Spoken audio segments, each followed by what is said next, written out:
ટંકારામાં શ્વાનની વફાદારીનો એક કિસ્સો સામે આવ્યો છે, જેમાં પાલતુ શ્વાન દ્વારા પોતાના માલિકનો જીવ બચાવવામાં આવ્યો છે. બનાવની વિગત મુજબ જોઈએ તો ટંકારા તાલુકાના મિતાણા ગામ નજીક ખેતરમાં પોતાના જે ઓરડી છે તેના ફળિયામાં સૂતેલા ખેડૂત પરિવાર ઉપર અજાણ્યા ઈસમોએ હુમલો કર્યો હતો. 3 જેટલા લોકોએ આ જે ખેડૂત પરિવાર છે તેના પર ઘાતક હુમલો કર્યો હતો અને ગત તારીખ 12ની મોડી રાત્રિનો આ બનાવ છે, જેમાં લોખંડ જેવા હથિયારો સાથે આ જે ખેડૂત છે તેના પર હુમલો કરવામાં આવ્યો હતો અને આખા જે ખેડૂત પરિવાર છે તેના દ્વારા ચીસાચીસ કરવામાં આવી હતી.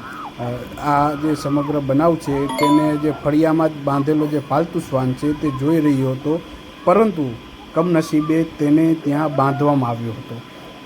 પરંતુ છતાં પણ જે આ પાલતુ શ્વાન છે તે ત્યાંથી છૂટવાનો ઘણો બધો પ્રયત્ન કરે છે અને પોતાના માલિકના જીવને જોખમમાં જોઈને તેને બચાવવા માટે તે અનેક મહેનત કરે છે. પરંતુ ત્યારબાદ થોડી જ વારમાં આ જે ખેડૂત છે ભોગ બનનાર તે દોડતો ત્યાં આવે છે ને તેની પાછળ 3 જેટલા લોકો તેને મારવા માટે પણ દોડતા હોય છે. આ દરમિયાન જ જે ખેડૂત છે તેને સમય સૂચકતા વાપરીને પોતાનો જે બાંધેલો જે પાલતુ શ્વાન છે તેને છોડી મૂક્યો હતો.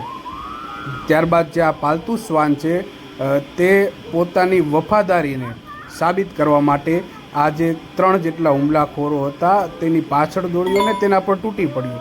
આ સમગ્ર બનાવમાં જે આ હુમલાખોરો હતા તે આ શ્વાનથી ડરીને ભાગી છૂટ્યા હતા અને આ સમગ્ર બનાવમાં જે પાલતુ શ્વાન છે તેની વફાદારીને કારણે આ જે ખેડૂત છે તેનો જીવ બચ્યો હતો અને ત્યારબાદ આ ખેડૂત પરિવાર છે તેના દ્વારા આ હુમલાખોરો વિશે શોધખોળ કરવામાં આવી હતી, પરંતુ તેઓને કોઈ માહિતી ન મળતા અંતે તેઓએ 3 જેટલા અજાણ્યા લોકો વિરુદ્ધ ટંકારા પોલીસ મથકમાં ફરિયાદ નોંધાવી છે. ત્યારે હાલ જે આ સમગ્ર બનાવ છે તેના CCTV આપ જોઈ રહ્યા છો મોરબી મિરર પર.